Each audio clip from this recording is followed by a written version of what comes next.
Hey guys, today I'm here to discuss episodes 3 and 4 of Dimension 20 Neverafter season, and I decided to combine these episodes again just because honestly, after episode 3 ended, I had no thoughts. Well, I had a lot of thoughts, but I just had no theories, no thoughts on what was to happen next because like literally they all died.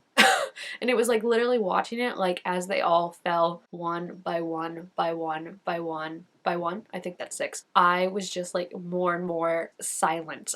Just watching it like mouth open being like, what is happening? Like it truly felt like a fight that wasn't unwinnable from the start, right? Like it was gonna be hard, definitely, and it was probably gonna be someone might have died, but it just felt like not to the point where it was gonna be that impossible. And I do feel like the dice were obviously not on their side, and even Brennan said like there was a million and one ways you could have gone about this fight, and maybe they should have been attacking the fairy godmother sooner or something like that. I just feel like they did the best with what they had, but then again, there were so many moments where the battle could have turned around and just the dice were like, not today. And it just was so heartbreaking. Like we've only known these characters for 3 episodes and I'm already so attached to them. I will say that episode 3 really made me fall in love with Gerard. Like I was thinking the other day about like all my favorite characters from each season, and like this one already I was kind of leaning towards Emily's character, as I usually do, I'll be honest. But this episode really made me love Gerard because I just loved how Murph played his character of like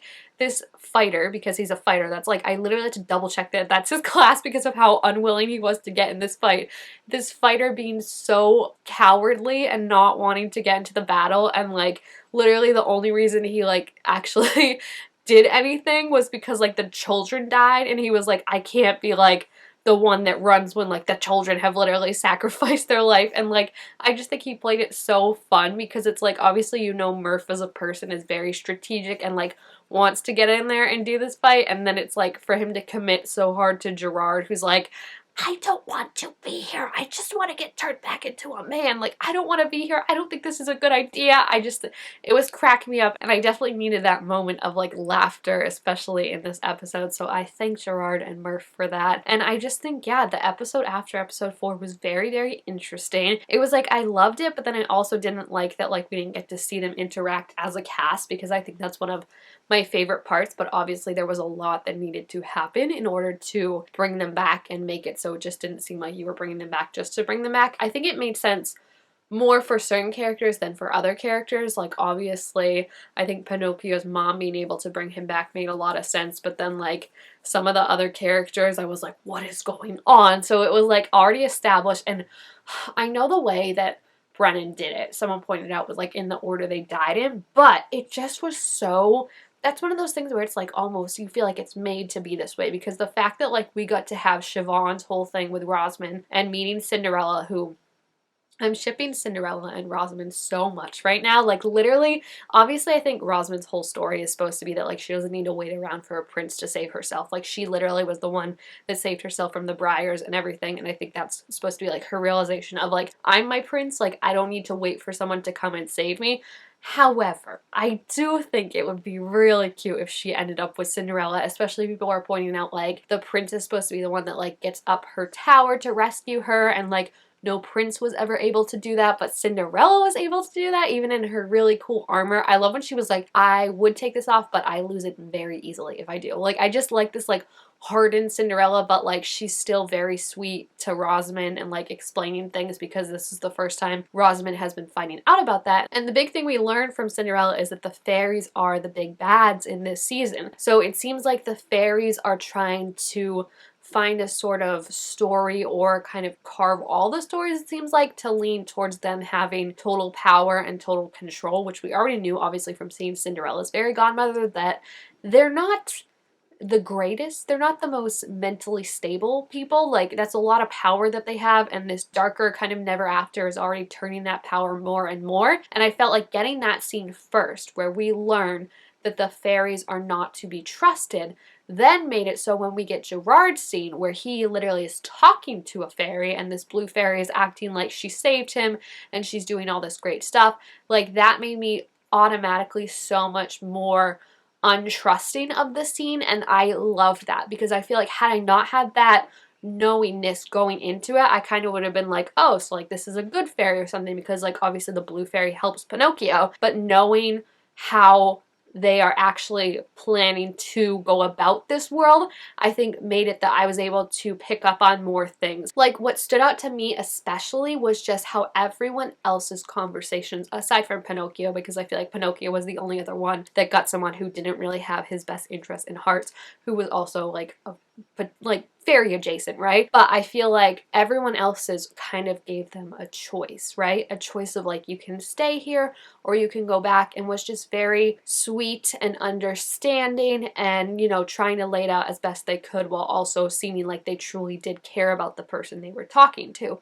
Gerard's, on the other hand, it read very much, and I think this plays into Brennan's whole idea of, you know, anti-capitalism and how capitalism is always going to be the bad guy in his stories and things like that. The blue fairy talking to Gerard felt very much like a business meeting to me. Like when she was like, cards on the table, I'm going to tell you what we have. And it was just like, anytime Gerard tried to probe for more or ask for more, she was just very stone-faced. Like she didn't really get upset at much. She didn't really change her tone from like this like customer service, like, how can we help you today? Here's what we can do for you kind of thing. It just made it very more menacing. It also reminded me a lot of the bad guys in the Starstruck Odyssey, when they were like the corporate guys who were very much like, hi, this is what we're gonna do and it's gonna be great for you, and all we need from you is this, and like it's gonna be so great and you won't even have to worry about it.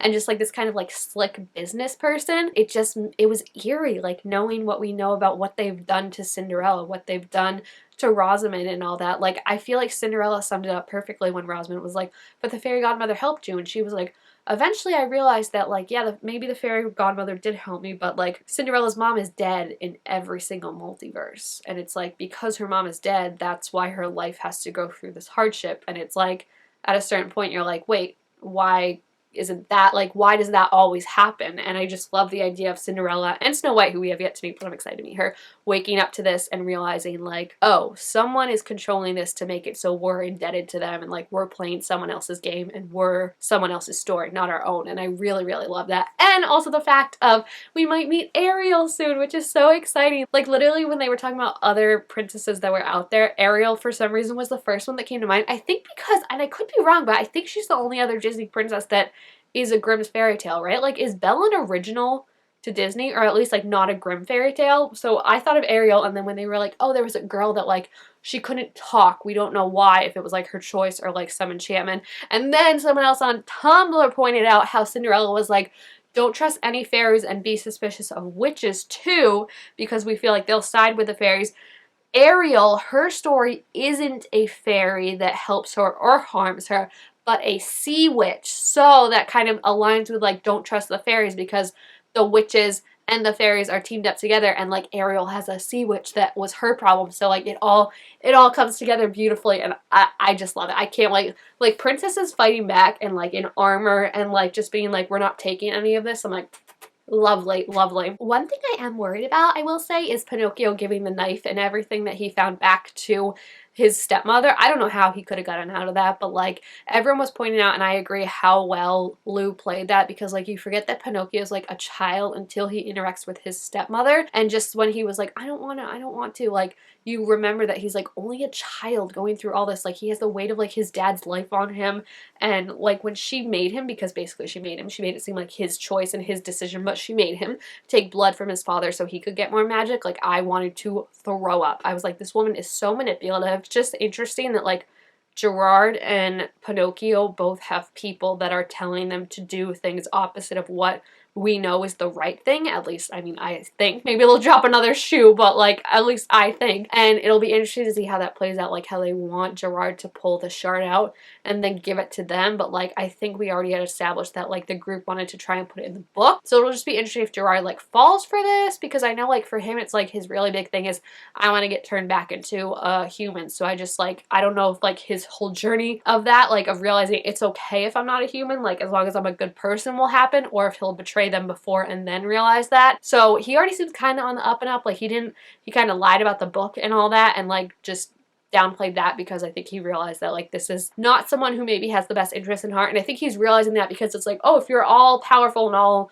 knowing, why can't you turn me back into a human? Like, if this is wrong, if I'm supposed to be a human, why can't you just turn me back into a human? And like, even when the blue fairy was trying to blame it all on his wife, he was like, no, it's not all her fault. Like, I could have done better too. So I'm really hoping that Gerard steps up and becomes a better man, especially because I love him so freaking much after episode 3. And then lastly, Emily, like literally made me cry. I have not seen her that teared up over a character since the scene when they thought Fig's mom was gonna die, and like that made me cry, and this made me cry of like getting to see her grandma, but then also like realizing that like she's not a monster. Like, just because you're a monster doesn't mean like you're the stereotypical idea of a monster and you can't be trusted. Like, it's like in this world there are so many people that are like, you know, can't be trusted, and it just like, if anything, you're someone that can fight back against that with what you have. So I just love the idea of like, she can't be a princess, but you know what, there's nothing wrong with being a monster either. And getting her to see like that last kind of moment with her grandma was really nice, and just getting kind of a lot of her fears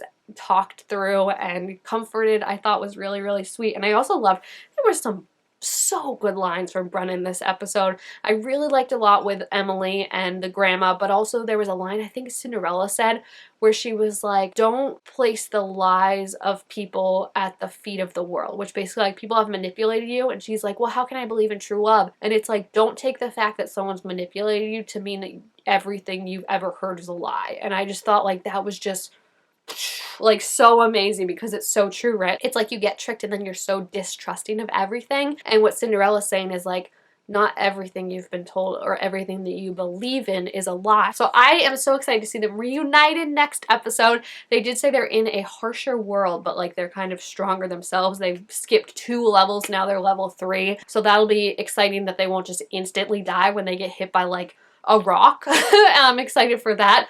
But yeah, it'll be interesting to see how the new world is, because we've already gotten hints about like attacks have been worse and the world is harsher. Like the briars that Rosamund had to pull out of her, these ones were more constricting and thicker and bigger. And it will just be interesting to see also characters maybe that we have met before, like the new versions of them, what's changed. Like Jack isn't Mother Goose's son in this, and I'm just excited to see what is in store now that we have established they're back. They're back, baby, and they can't die again, because then they'll start to lose their memories. But hopefully level 3, they can withstand a lot more now. So I don't know. But yeah, if you have seen the 2 episodes, please feel free to leave your theories about what will happen and what you thought of like finding out everyone's kind of path, how they came back, the characters we got introduced to, and finding out that the fairies are the bad people. It's so funny, someone pointed out like following up a season where like fairies were awesome and we're like, fairies, I love them, and now it's like this season it's like fairies are the bad people, don't trust them. So yeah, thank you guys all so much for watching. Make sure to give this video a thumbs up if you enjoyed it, and I will see you guys next time. Bye!